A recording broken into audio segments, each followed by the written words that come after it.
कोकणातील प्रत्येक अपडेट जाणून घेण्यासाठी आजच माझे कोकणच्या सोशल मीडिया प्लॅटफॉर्मला लाईक, फॉलो आणि सबस्क्राईब करा।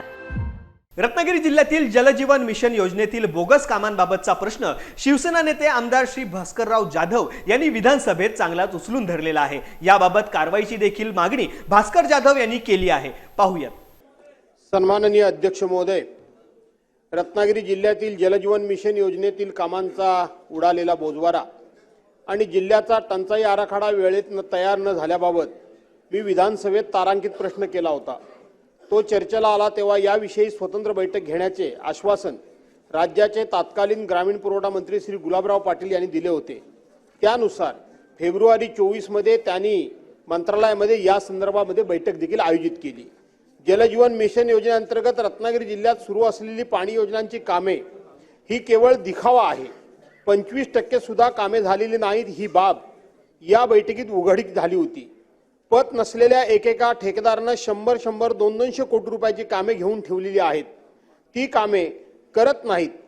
झालेल्या कामांनाही दर्जा नाही आणि त्याकडे पाणी पुरवठा विभागाचे जिल्ह्यातील वरिष्ठ अधिकारी जाणीवपूर्वक दुर्लक्ष करत असतात असे आपण या बैठकीत बोललो होतो आणि त्यात तथ्य असल्याच्या त्या बैठकीला उपस्थित असलेले महाराष्ट्र जीवन प्राधिकरणाचे व्यवस्थापकीय संचालक डॉक्टर अमित सैनी यांनी देखील त्यावेळेला मान्य केले होते। डॉक्टर सैनी यांनी त्यावेळेला असे म्हटले होते की राज्यात रत्नागिरी जिल्हा हा एकमेव असा जिल्हा आहे की पीएमसी म्हणजे प्रकल्प व्यवस्थापन सल्लागार नेमलेली असताना सुद्धा बहुतांशी योजना जिल्हा परिषदेने स्वतःकडे घेऊन ठेवल्या आहेत। योजनांची कामे होण्यासाठी लागतील तेवढे इंजिनियर कर्मचारी घ्या असे सांगूनही जिल्हा परिषदेने घेतलेले नाहीत। त्यामुळे ही स्थिती निर्माण झालेली आहे। ही सर्व गंभीर परिस्थिती समोर आल्यानंतर मंत्री महोदयांनी तीव्र नाराजी व्यक्त करत अशा प्रकारे काम करणाऱ्या ठेकेदारांना तात्काळ काढून टाकण्याचे आदेश दिले होते।